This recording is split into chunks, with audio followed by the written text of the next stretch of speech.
allegiance to the flag of the United States of America, and to the republic for which it stands, one nation, under God, indivisible, with liberty and justice for all.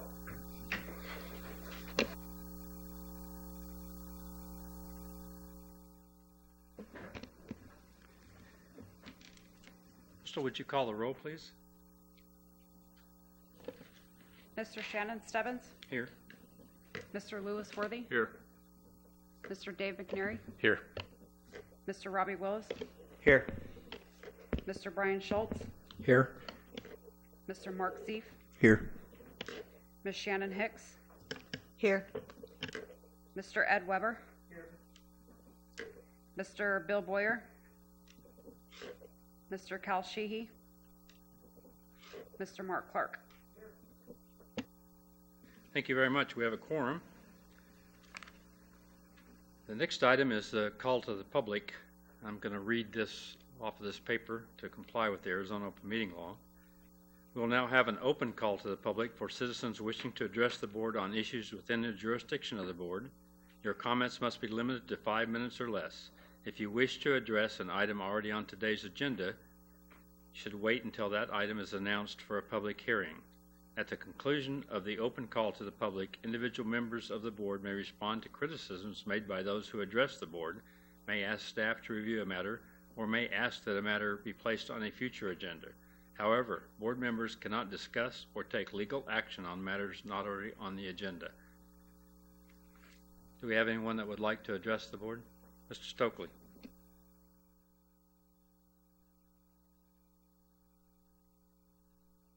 Thank you very much. Tom Stokely, Hangar 74. I rent from the city. I've been considering the RFP that's coming out. And again, I'm for the RFP, but I'm also looking at the different FBOs when I'm out there and what they're doing with their hangars. And there's one particular one that seems to be full of cars, full of motorhomes, full of other cars in another hangar. Another hangar is full of other things. So I find this, if we're needing more hangars, why aren't we using these hangars for what it's designed to? And I'm sure they're going to be one of the ones that are bidding for that. But I'm thinking before the RFP accepts everybody's, and I know the city wants to rent it, and this is going right against the city, but before the city accepts any proposal, I would think that we need to complete the inspection for the hangars that are already there, and then any corrections or anything that needs to be done to make sure it meets with the FAA's new codes, which is primarily aircraft use, needs to be executed before we continue on and lease out that other property. Thank you very much. Do you have anyone else that would like to address the board? Seeing none, we'll close the call to the public. The next item is approval of the December 19th, 2018 meeting minutes. These were emailed to each board member. Do I have are there any corrections or additions that anyone would like to make? Looking for a motion to approve the minutes. Motion to approve. Second. All in favor signify by saying aye. Aye. Aye. Aye. Opposed? Unanimously carried. Item 6 is communications announcements and airport supervisors report. And representing the airport for the sponsor is Mark Clark, who is not the airport supervisor, but is it the director of Public Works? Public Works manager, technically. Happy to report that I will not be here next month. We will have an airport supervisor on board. Mr. Damon Anderson, will be starting Monday, January 29th, 8th? I think it's the 8th, but a week from this coming up Monday. Obviously, we will get him out and introduced to everybody. I will hopefully have him in the early morning, or I shouldn't say early morning, mid-morning and afternoon of that day, and send an email out to let everybody know when we can kind of do some initial meetings. But I also don't want to overwhelm him the first day. We'll give him a little chance to get his feet on the ground in his office. So we'll try and schedule some stuff that week, and then obviously we'll go meet with the FBOs. But yeah, very happy to have him with us. He's a lifetime of airport experience. He's from Texarkana and started out his aircraft career working on his grandfather's crop dusting efforts, and so he's been a pilot and all kinds of good things, and I'll stop at that because when he gets here I'll expect him to tell you all about his stuff. We've done 7 hangar inspections recently. We've just finished up a couple more over the last couple weeks. Minor items, corrections. These are the hangars that are city-owned hangars. We're going to go through those, and then we'll go to the private hangars, and then we'll obviously go to the FBOs. One of the things in common that we have noticed, just to let everybody know, a lack of fire extinguishers in your hangars and things like that. So in heaven forbid something does happen, if you've got a fire extinguisher handy, that can prevent a lot of other problems. But for the most part, the hangars that we've inspected so far, and we've given notice for hangars 51, 53, 56, 59, and 60 have been sent out, so those inspections will be upcoming in the near future. And obviously Mr. Anderson will participate significantly in those things. A couple of other things. In addition to Mr. Anderson starting the end of January, we will be having the Coffee with the Mayor at the airport terminal February 1st, so that event will be out there, and we will have coffee and donuts and bagels, and we hope to see a pretty good crowd. We're taking an opportunity to showcase the airport terminal and the airport functions, and I'll confirm, and we'll get an email out to everybody, but I'm thinking it's 8:30 is normal coffees with the mayor now. So again, that's an opportunity to showcase the efforts, and also if you have any questions but didn't want to necessarily go to some other meetings, this would be a great opportunity for that. The budget process is starting, so obviously Mr. Anderson's coming on board at an excellent time. Preliminary budget information goes into the budget by February 15th, so he'll have a couple weeks to kind of look at that, but again, it's a whole process, so he's coming from there. If you are out north, and we don't anticipate flushing during the daytime, but we are flushing hydrants on the north end of the runway, and as well as both inside and outside the fence line. Both of those lines are dead-end lines, and there's not a huge amount of water use out on the airport. So the reality of it is there's a set of lines that ends at the northern FBO on the inside of the line, and then there's a set of lines that runs on the airport roadway, and both of those dead end right there. So we have to do that. But again, just be aware that that's occurring, and we're going to try and coordinate that effort on inside the fence line at night, and we will notify everybody in advance of that occurring. Had a couple of problems with runway lighting recently, so it's back working, but if you notice anything, please immediately call us and let us know of any glitches. To use an old aeronautical term, we have gremlins in the electrical stuff, so we'll take a look at that. We submitted a grant application from the FAA for the design of Taxiway A. That was submitted before the December 28th deadline. We haven't heard any word back, but I think everybody's on furlough, so that's probably why we haven't heard anything back from anybody.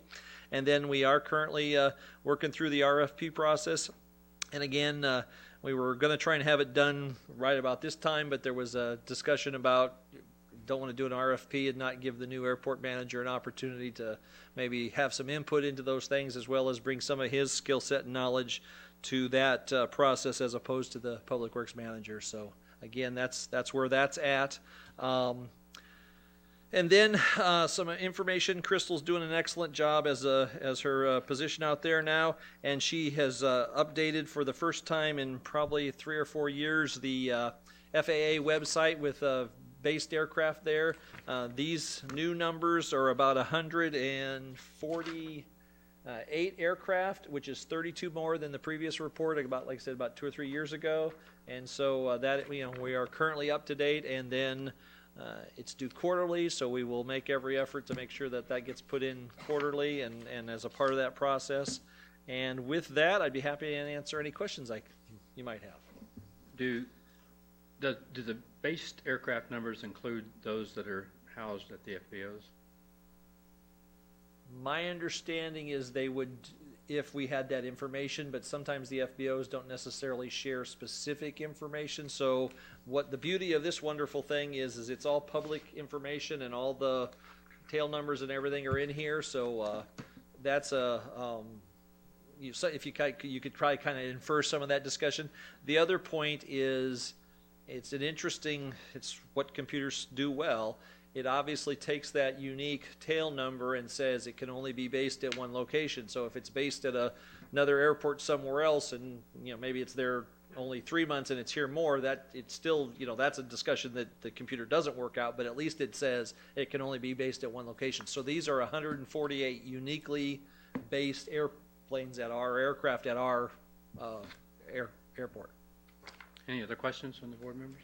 Yeah, I had a question. Where you get that information? Is that from the DOT site where people register their airplanes to the airport? It's actually an FAA website, and we can send out that exact name of that website. But it is it's like FAA based, fixed base. There, I knew there was Okay. a terminology for it. Okay, because you also have to register with the state, so I was wondering if you have access to that role of information as well. The DOT, you have to register your airplane at your home base and pay a $25 fee. So I don't know if that probably matches if you register as living here. Yeah. That'll show up on there, but I don't know about the other one. We'll check it out. Thank you. Yeah, the Arizona requirement mirrors our insurance requirement. If the airplane spends 30 calendar days per year in the state of Arizona, then it's subject to Arizona airplane tax. Right. I think. Any other questions? What about the Canadians? Are they still coming or not? Yes, my understanding is that they were going to be here this. Where's our cell phone at? Oh, no. No, I must have dropped it. Either next week or the week after, and then there's a gap of a week where there's nothing, and then they're going to be sometime in February too, but I will get you those dates. I thought it was last week of January, and then skip a week, and then like middle of February. But I will. That would mirror what they did last year, Yeah. just about, I think. Any other questions? I'm pretty positive they show up Sunday. Yeah, that's what I was thinking. It was the mid-January, yeah. Any more questions? The item 7 begins a public hearing, and the item 7.1 is a discussion regarding privately owned shadeport appearance. The privately owned shadeport is in dire need of maintenance. It's total rust. This was actually brought to my attention over a year ago by the previous airport supervisor, and it has been brought to my attention again. And at that time, Brian Schultz and I tried to organize a way to get it painted that would not cause the city or the tenants of the shadeport any inconvenience. So let me turn it over to Brian and see where we're at on that. So I spoke with Civil Air Patrol again. They have quite a bigger group of kids. They said they're definitely 100% up for helping. We had talked to, I reached every owner, because those are owned, and all of them were helpful as far as they would move the airplanes out. None of them seemed that they wanted to be involved, but maybe there's a way we can come up with that, because it's a pretty big project. And when I had approached a couple of the local paint stores previously regarding there'd be a civil project, they were interested in helping out as well on that. So this is a public hearing. Is there anyone here present that would like to address the board on this issue?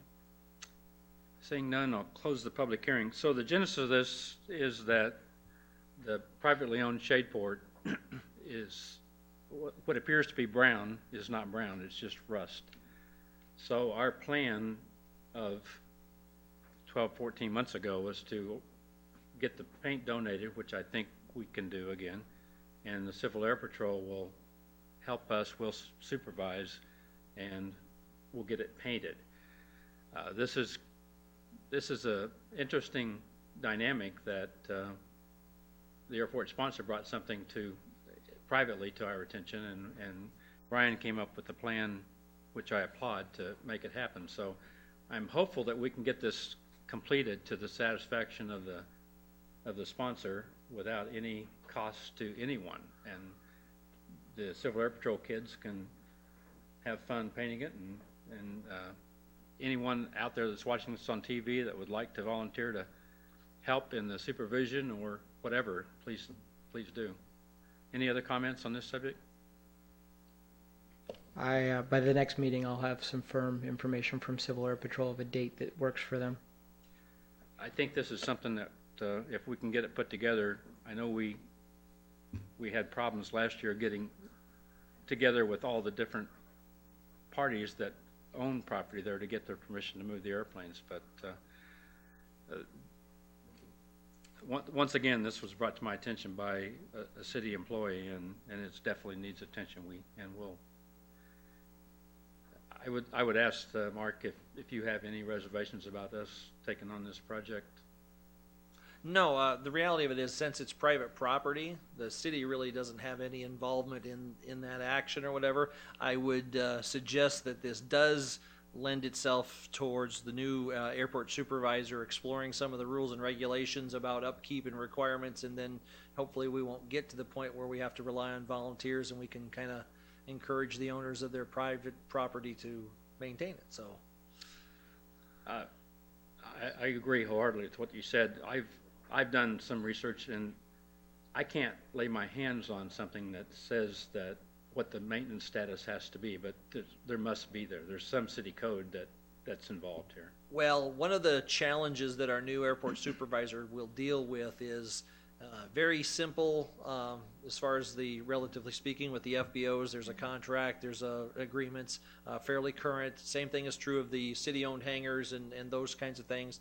Those 40 private hangars that got moved up here were done on such a different agreements that it would be difficult sometimes to force some actions on the private owners initially, but it's the city's goal to identify those old leases, bring those up to some kind of lease standard, and in those lease standards start identifying some of those things like, hey, you have a base code of maintenance requirements and appearance and all of those other things. So that's the long-range goal for the airport manager, or I should say, one of the many long-range goals is to initiate some of those actions.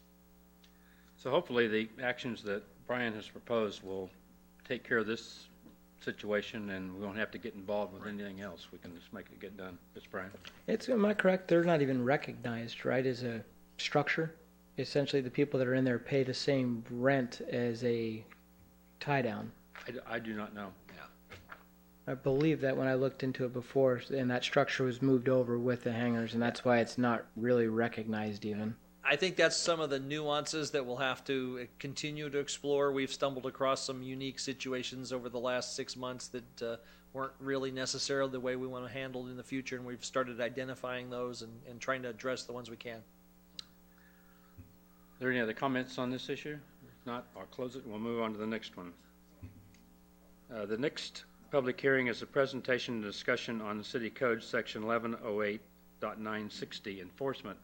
And the genesis for this came about 3 months ago when Dave McNary asked questions about how we go about.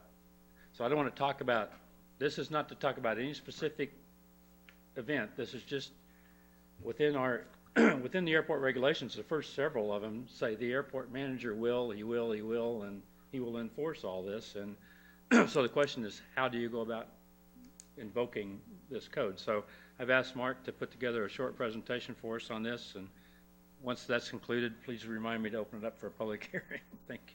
Go ahead, Mark. Yeah, and we will be specific to the code, and then at the end I'll kind of wrap it up with a little bit of what you alluded to there. But currently the airport code has this voluminous statement here, which is not really voluminous. It's really short and sweet, and it says, if you're found to be guilty of a Class 1 misdemeanor It'll go through that process. Any person violating any provision of this chapter. Well, that's really not a lot of description there, and more importantly, as I was discussing this with the city attorney, who has been upgrading the city codes en masse over the last several years, and we just haven't got to the airport one yet. She says, oh, we've been changing most of those to go from criminal to civil. So that would be the first thing I can tell you right now, is even though this is the city code right now, when we make some changes to the airport code, that will be one of the first things we do, is to change this from criminal to civil, because obviously for most violations that are going to occur at the airport, it's not really a criminal process that's going to be appropriate to what we want to do. But given that discussion right now, if there was a violation that couldn't be figured out and handled in an administrative way, and I'm going to talk about, I think there's plenty of ways to get there, but if that didn't occur, this is what the city code is in reference, and what would happen is staff would contact the city attorney's office and provide the information. The city attorney's office would complete a long form complaint, which is what their terminology for what it is, but if you think about it, it's kind of basically a ticket that's being issued by the city attorney's prosecutor's office in substitute for if you went out and got a traffic ticket. That's the start of the process, and it goes to a judge. Well, in this case, it would be a long form complaint. The prosecutor would then evaluate that to make sure that that's appropriate, that that's truly a violation, and that there's a preponderance of ability to prosecute and make all those determinations. And then if all of that happened, then they would go to court just like a traffic ticket kind of process. We've never done that, and matter of fact, they don't really do that very much, even in code enforcement issues, because they find it's cumbersome and it doesn't really provide the effect you're looking for, and there's much better ways to get there to get compliance. And so with that, what you alluded to before is the current regulations do have a lot of places in them where they talk about the authority of the airport supervisor and what he can and can't do, or he or she can do. And so I think that within those areas of the city code in the airport section, and this is all in 1130 or 1108, there's a lot of stuff in there, and I highlighted the one area in duties and powers of the airport supervisor. One, the airport supervisor shall at all times have authority to take such actions as may be deemed necessary to safeguard the public in attendance at the airport. Every fixed base operator, pilot, airman, mechanic, or other person employed on or using the airport shall cooperate to enforce these rules and regulations, and see that all persons upon the premises use care and caution to prevent injury to persons or damage to property. So I think within those other areas, although again, as we're revising and reviewing the code, we can make changes and update things. I think there's a lot of room there to get to where we want to go with compliance that will be more effective than thinking that writing a ticket or going through the legal process will do that. But again, we do have both options, or we have that option as the end option. Any questions or comments? Let me open this up for a public hearing at this point. Is there anyone in the audience that would like to address the board? Mr. Weber? Ed, can you stand up so we can get it recorded? Only because Crystal likes to take the notes and everything. And she has a tough enough time writing down what I say. Ed Weber, does the sheriff's office have jurisdiction over the airport since it is in the city limits? No, the city, this is currently as it stands now, that's a city ordinance, city code, so this would be like a city traffic ticket kind of violation. But if there was, say, an accident, vehicle accident on the property, would the sheriff's department be legal to come into the airport? No. Well, yeah, they would be legal with regard to the mutual aid stuff. Any officer can do anything, but as a practice, Lake Havasu City Police is the one responding inside the city limits, and the sheriff's department does it outside the city limits, although they can do them if they have to. Okay, thank you. Are there any comments from any member of the public? And close the public hearing. The part that you highlighted on the airport rules and regulations, that's really supported also by the FARs and the FAA. It's really kind of right out of 5190.6 Bravo. And actually, that's 1108-040 says all city ordinances and resolutions, county ordinances, resolutions, state and federal laws, and the federal aviation regulations. And so again, as a part of any updating of the city code, if there's new ways of referencing those kinds of things, we'll include those updates as a part of it also. Did the city attorney have any timeline on when this might get changed to civil? Depending upon whether we decide to just change that section and then, motor on with this as it is and then do everything, she's pretty aggressive at getting stuff done. So I think if we indicated that that's something we wanted to, and she wanted to get done, she whips that stuff out pretty quick. This board, many months ago, maybe over a year ago, we had a separate committee that went through the rules and regulations with the airport supervisor, and we came back and discussed it, and it seemed that everybody was pretty happy with the rules and regulations, but we'd be happy to do that again with the new supervisor. Well, and I think that's good to hear, because the answer is the only reason I would suggest that we look at all of them is if there was a feeling that they weren't adequately addressing what we needed to do. If the general consensus is, other than the tweaking of making that civil versus criminal, that's really the only thing to do. The city attorney has plenty to do, so it's, she doesn't just do work to be doing work. So if that's the only correction, we can definitely make that correction and then just motor on like this for a couple of years and give the new airport supervisor a chance to get his feet on the ground, and then maybe a year or so down the road tackle it again. Without digressing from this particular topic, within the 1108 series, there are really regulations in there that address almost every issue that I've ever seen at the airport. It's just that some of us aren't as familiar with it sometimes as we need to be. Well, and actually, and I'll have to check with the city attorney, but that may be a running topic that may be totally appropriate for the airport board to just not necessarily look at each section because you want to change them, but just look at each section as a public process to let people know that this is what it really says, and especially as it becomes critical to some of the uses of the hangars and some of those other things, because I think there's stuff in here about can go in the hangar or not. There is. Any other comments or questions? Thank you. This really addressed my question, which was brought up by Dave, is you call the police, how does it go forward? And I think it's very clear now how we go forward with this. So the next item is future agenda items.